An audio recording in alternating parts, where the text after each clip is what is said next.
Hello students, जैसा कि हम लोग इसके पिछले वीडियो में देख चुके थे कि दो चर वाले रैखिक समीकरण का योग बाय ग्राफिकल मेथड से बनाना सीखे थे एक्स और वाई का वैल्यू निकालने के लिए। अब हम लोग इसी पर बेस्ड अगले क्वेश्चन की ओर देखेंगे, जो कि अगला क्वेश्चन यहाँ पर लिखा हुआ है 2x + 3y = 12 और x - y = 1। ये दो समीकरणों के मदद से हम लोग क्या करेंगे, एक्स और वाई का मान निकाल लेंगे बाय ग्राफ बनाकर, बाय ग्राफिकल मेथड से, आलेखीय विधि से। तो देखिए कैसे बनाते हैं। हम तो पिछले वीडियो में पूरा इसका रूल बता दिए थे। अब यहाँ पर सिर्फ आपको उसी प्रकार क्या करनी है, बनानी है। ठीक है, तो देखिए ये जो है दिया हुआ समीकरण, इसको मान लेते हैं समीकरण 1 और इसको मान लेते हैं समीकरण 2। ठीक है, अब हम लोग क्या करते थे कि एक मान सारणी को बनाते थे। एक्स और वाई का वैल्यू जो कि हम लोग खुद से एक्स का वैल्यू यदि निकालना चाहते हैं वाई के टर्म में, तो वहां से वाई का वैल्यू को चूज कर देते खुद से, और एक्स का वैल्यू वाई के वैल्यू पर डिपेंड करता था। उसी प्रकार दूसरे समीकरण में उसी तरह होता था। यदि हम लोग y का वैल्यू निकालते हैं x के टर्म में, तो x का वैल्यू खुद से चूज करना पड़ता है, और y का वैल्यू जो आएगा वो x पर डिपेंड रहेगा। ठीक है, तो हम लोग यहाँ पर देखेंगे। चलिए लेते हैं हल में समीकरण 1 से। ठीक है, समीकरण 1 से क्या है, 2x + 3y = 12। क्या करते हैं, यहां पर x का वैल्यू निकालते हैं y के टर्म में, तो x का वैल्यू क्या आ जाएगा, 12 - 3y / 2। ये हो जाएगा, 3y उधर ले गया मैंने और 2 से यहाँ पर डिवाइड। अब क्या करते हैं, मान सारणी को दर्शाते हैं। ठीक है, तो मान सारणी को दर्शाएंगे कैसे, इस चीज को समझिए।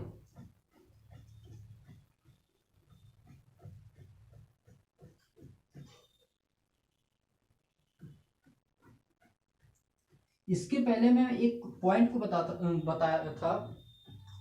वो पॉइंट क्या है कि पहले क्वेश्चन को जांच कर लेनी है कि ये जो दिया हुआ क्वेश्चन है इसका यूनिक हल होगा या नहीं। हम लोग तभी बनाएंगे जब क्वेश्चन का यूनिक हल होना चाहिए। ठीक है, तो हम लोग यहाँ पर हम जांच नहीं किए, बट देखिए यहाँ पर जांच कर लेते हैं। जैसे यहाँ पर a1 = क्या है, 2 है।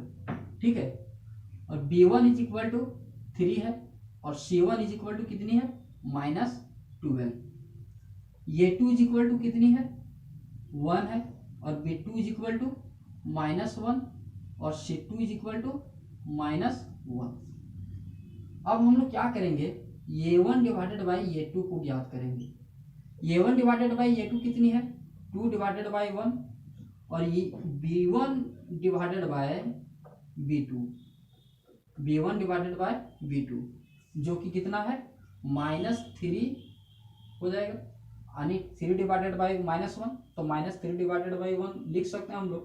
तो देखिए a1 / a2 not is equal to b1 / b2।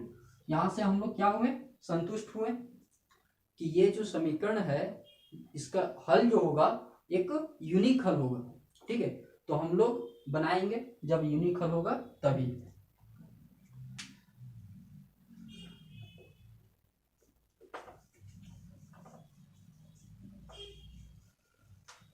अब देखिए यहां पर समीकरण 1 से लिया मैंने, समीकरण 1 से लेंगे तो x का वैल्यू y के टर्म में निकाला मैंने। ठीक है, यहाँ पर x का जो वैल्यू है वो y के वैल्यू पर डिपेंड है, और y का वैल्यू खुद से चूज करनी है। ठीक है, खुद से लेना है। यहाँ पर देखिए तो x का वैल्यू क्या आ जाएगा, 12 - 3y और डिवाइडेड बाय 2। तो यहाँ पर लिखा जाएगा x और y। इसी तरह हम लोग क्या करेंगे, समीकरण सेकंड से। ठीक है, समीकरण सेकंड से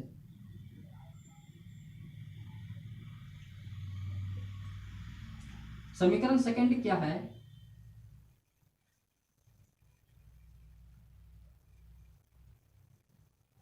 x minus y is equal to 1 है, ठीक है। तो यहाँ पर x का वैल्यू निकालिए, तो 1 प्लस वाई हो जाएगा। अब यहाँ पर हम लोग क्या करेंगे कि मान सारणी को दर्शाएंगे। मान सारणी क्या होगी,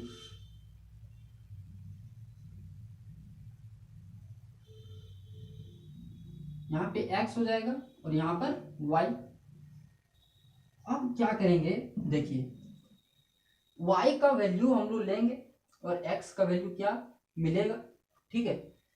तो y का वैल्यू यहाँ पर ऐसा वैल्यू लेनी है जो कि कैंसिल होकर एक इंटीजर प्राप्त हो, ठीक है। तो y की वैल्यू यहाँ पर लीजिए, y इज इक्वल टू यदि हम जीरो लेते हैं, y इज इक्वल टू यदि यहाँ पर जीरो लेते हैं, ठीक है, तो 12 और ये टर्म जो होगा 3 इंटू जीरो बन जाएगा, जो कि 3 into zero is equal to zero. तो 12 minus zero is equal to कितना बनेगा 12, और जब 12 को डिवाइड करेंगे 2 से तो कितना बनेगा 6, यानी एक इंटीजर आ रहा है, ठीक है। तो यहाँ पर यदि हम y is equal to zero लिया तो x इज इक्वल टू कितना आएगा 6 आएगा, ठीक है। अब यहाँ पर क्या करते हैं कि 3 यानी y इज इक्वल टू यदि हम 2 लेते हैं तो 3 दूनी 6 बन जाता, नहीं y इज इक्वल टू 2 लीजिए, तो 3 इंटू 2 6, और 12 में 6 को घटाएंगे, 12 में 6 को घटाएंगे तो 6 बनेगा, और 2 से डिवाइड करेंगे 6 को कितना बनेगा 3। यानी यहाँ पर यदि हम 1 लेते हैं, ठीक है, तो इंटीजर नहीं आता है, देख लीजिए 3 एकम 3 हो जाता, y इज इक्वल टू 1 लिया तो 3 एकम 3 ले हो जाता, और 3 एकम 3 तो 12 में 3 यदि हम सब्ट्रैक्ट करते हैं तो 9 आ जाता है, जो कि 9 पूर्ण रूप से कटता नहीं है। ये जरूरी नहीं है कि नहीं कटेगा तब नहीं लेंगे, ठीक है, लेकिन खुद से ऐसी वैल्यू को लेनी है ताकि इंटीजर आ जाए, क्यों बनाने में हम लोग को आसान बने, ठीक है। इसलिए हम लोग इंटीजर आ जाए उस टाइप से y की वैल्यू लेते हैं। तो यहाँ पर y की वैल्यू क्या रखेंगे 2 रखेंगे, तो 3 इंटू 2 6 हो जाएगा, 12 में 6 घटा देंगे तो 6 हो जाएगा, और 2 से डिवाइड कर देंगे तो कितना बनेगा 3, ठीक है। तो यहाँ पर देखिए y इज इक्वल टू 2 लिया तो यहाँ पर x इज इक्वल टू 3 बन गया। अब यहाँ पर आती है बात, यहाँ पर क्या लेनी है उस चीज को समझिए।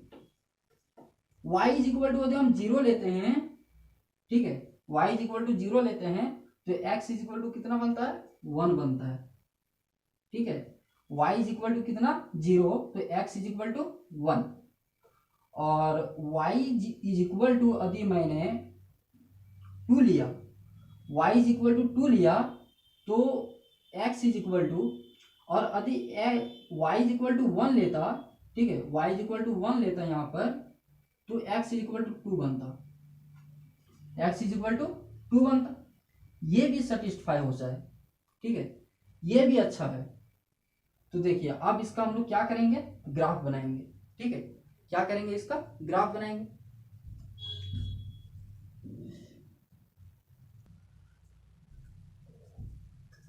अब यहाँ पर हम लोग क्या किए हैं, एक x एक्सिस को लिया मैंने और एक y एक्सिस को लिया, ठीक है। तो x एक्सिस ये बना और y एक्सिस ये बना। अब यहाँ पर क्या करेंगे देखिए, ये सब वैल्यूज के अनुसार हम लोग यहाँ पर क्या करेंगे प्लॉट करेंगे संख्या को, ठीक है। तो 1 2 यदि लेता मैं तो यहाँ पर आसानी से बन जाता, ठीक है। तो 1 2 यदि लिया यहाँ पर देखिए, ये इसका मूल बिंदु का रहता है जो कि एक चैप्टर में पढ़ने को मिलता है, ठीक है, निर्देशांक ज्यामिति उसका नाम, ठीक।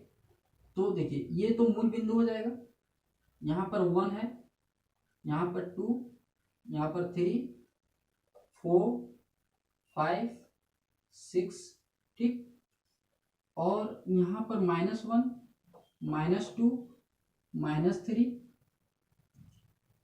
यहाँ पर 1 2 3, और ये क्या है -1 -2 -3, ठीक। अब क्या करते हैं, ये सारे पॉइंट के मदद से हम लोग यहाँ पर ड्रॉ करेंगे। देखिए x का वैल्यू कितनी है 6 है, x का वैल्यू कितनी है 6 है, तो 6 और y का वैल्यू 0, यानी यहाँ पर x एक्सिस में पॉजिटिव की और 6 को लेनी है, तो यहाँ पर बनेगी पॉइंट नहीं, यहाँ पर बनेगी 6 यहाँ पर है और y एक्सिस में 0 कहाँ मिलेगा, यहाँ पर मिलेगा, तो पॉइंट कहाँ बनेगा, यहाँ पर बनेगा, यानी 6 तब 0, ठीक है, 6 तब 0। अगला पॉइंट क्या है 3 तब 2, 3 कहाँ है पॉजिटिव एक्स एक्सिस में, ठीक है, x इज इक्वल टू 3 लेंगे जो कि पॉजिटिव एक्स एक्सिस में मिलेगा, तो यहां पर 3 है और y एक्सिस में पॉजिटिव y एक्सिस में क्या कितनी लेनी है 2 लेनी है, तो देखिए ऐसा बनेगा,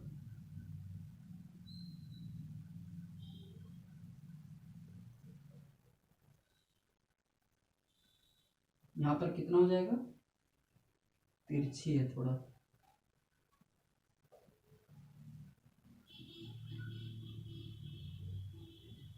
ये कितना बन गया 3 तब 2, ठीक है, ये वाला पॉइंट कितना है 3 तब 2।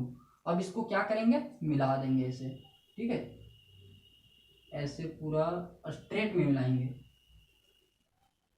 स्केल से बनाइए पूरा स्ट्रेट जाएगा ये वाला, दोनों पॉइंट्स को मिलाते हुए मिलाना है, गलत हो जा रहा है,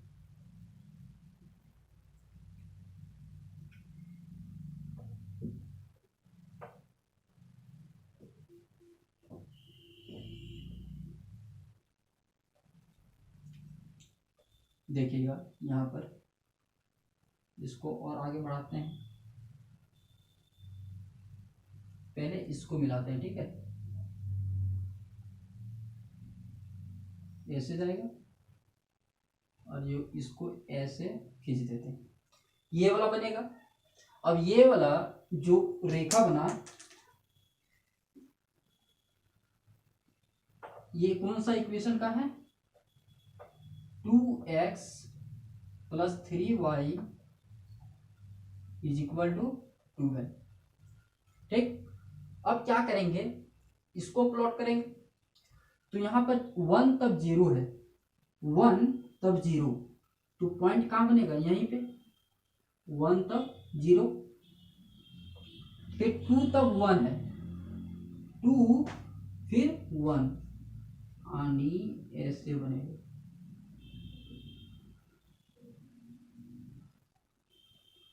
टू तब 1, ये बना 2 तब 1, ठीक है।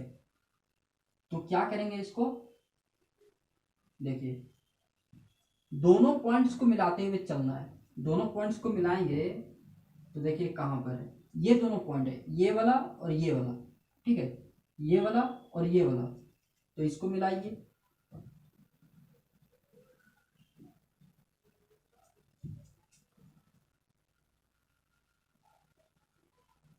ऐसे बन जाएगा, ठीक है, ऐसे बन जाएगा, यानी दोनों रेखाएं कहां पर प्रतिच्छेद हुई है, इस पॉइंट पे हुई है, देखिए ये पॉइंट पर दिख रहा है, अच्छी तरह से दिखता होगा कि ये रेखाएं और ये रेखा, ठीक है, ये रेखा और ये रेखा कहां पर प्रतिच्छेद कर रही है, दोनों इस पॉइंट पर प्रतिच्छेद कर रही है, और ये पॉइंट कौन सा पॉइंट है 3 तब 2, ठीक है, और इसका जो समीकरण है वो क्या है x minus y is equal to 1, तो यहां पर कहेंगे कि पॉइंट जो है इसको हम मान लेते हैं ये, ठीक है, ये पॉइंट यानी ये जो है 3 तब 2 है, इसलिए हम लोग यहाँ पर लिखेंगे कि x इज इक्वल टू 3 और y इज इक्वल टू 2, ठीक है, x इज इक्वल टू 3 और y इज इक्वल टू 2, इसका क्या हो जाएगा आंसर हो जाएगा, समझ में आ रही बात।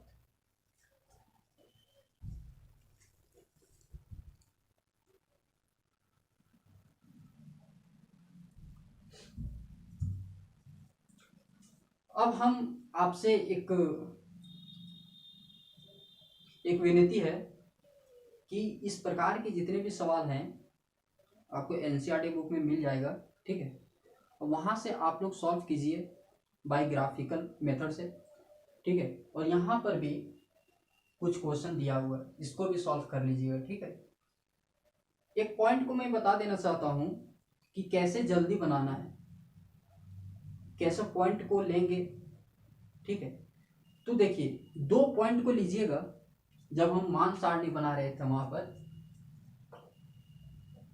दोनों का जब मान सारणी बना रहे थे, ठीक है, कैसे x और y का वैल्यू जो आएगा, ठीक है, जो वैल्यू x और y का आएगा उसको कैसे पकड़ेंगे, कैसे जानेंगे कि यही आएगा, उस चीज को मैं बता देना चाहता हूं। तो देखिए यहां पर हम लोग जब मान सारणी बना रहे थे, ठीक है, जब मान सारणी बना रहे थे दोनों का,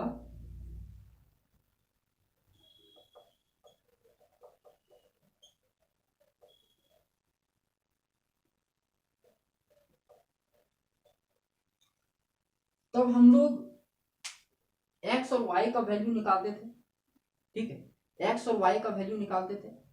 लेकिन एक ऐसे वैल्यू को लेना है जो कि दोनों में हो, ठीक है, एक ऐसे वैल्यू को लेना है जो कि दोनों में हो। जब दोनों में दिख जाए, जैसे कि मान लीजिए यहाँ पर x और y, यहाँ पर x और y, मान लीजिए कि यहाँ पर 2 आ रहा है और 3 आ रहा है, और यहाँ पर भी 2 आ रहा है और 3 आ रहा है, ठीक है। यानी दोनों मान सारणी में एक दोनों वैल्यू मैच कर जाए, तब हम समझ जाएंगे कि x का वैल्यू जो होगा और y का वैल्यू वही दोनों में से होगा, ठीक है, दोनों में से, यानी वही परफेक्ट वैल्यू होगा। x इज इक्वल टू 2 हो जाएगा और y इज इक्वल टू 3। लेकिन ये वैल्यू आएगा कैसे? आपको वहां पर तो बोलेगा कि क्वेश्चन में दिया रहेगा कि बायोग्राफीय विधि से हल कीजिए, तो आपको ये बनाना नहीं पड़ेगा कि विलोपन विधि से बनानी है, बाय विलुप्तीकरण विधि, ठीक है। तो वहां पर आप लोग क्या कीजिएगा कि दोनों का वैल्यू जो होगा, ठीक है, दोनों का वैल्यू सॉल्व कीजिए बाय विलोपन विधि से। इतना यानी आप में बनाने की क्षमता हो जानी चाहिए कि विलोपन विधि से जल्दी सॉल्व करने की यानी कर सकते हैं, ठीक है। तो वहां से x और y का वैल्यू निकालिए और दोनों में रख दीजिए, वहां पर यूनिक वैल्यू आएगा x और y का, और एक वैल्यू जो बचता है वो खुद से मान लीजिए, ठीक है। तो यहां से एक ये पॉइंट है कि दोनों इक्वेशनों से x और y का वैल्यू निकालिए और दोनों में क्या कीजिए, पुट कर दीजिए, ठीक है। और जो एक डब्बा जो बनता है, यहाँ पर बॉक्स बचा हुआ है, उसमें आप कुछ भी पुट कर दीजिए, अपने से चूज कीजिए और पुट कर दीजिए। ये तो कंफर्म हो जाएगा कि जो यहाँ से वैल्यू आएगी, जो मैच किया हुआ वैल्यू आएगी, यही मेरा आंसर है, ठीक है। तो बस आज इतना ही, और ये चैप्टर बना यानी इसका जो इसी पर बेस्ड जितना भी क्वेश्चन है आप लोग सॉल्व कर लीजिएगा। अगले वीडियो में हम लोग देखेंगे इंपॉर्टेंट क्वेश्चन, जो अपरिमित रूप से अनेक हल होने का, संपाती तो यही होता है, समांतर होने का, यूनिक हल होने का, उसी पर बेस्ड क्वेश्चन को देखेंगे। और ये चारों जो होता है यानी 4 मेथड जो होता है वो समाप्त होता है, ठीक है। तो वीडियो देखने के लिए धन्यवाद।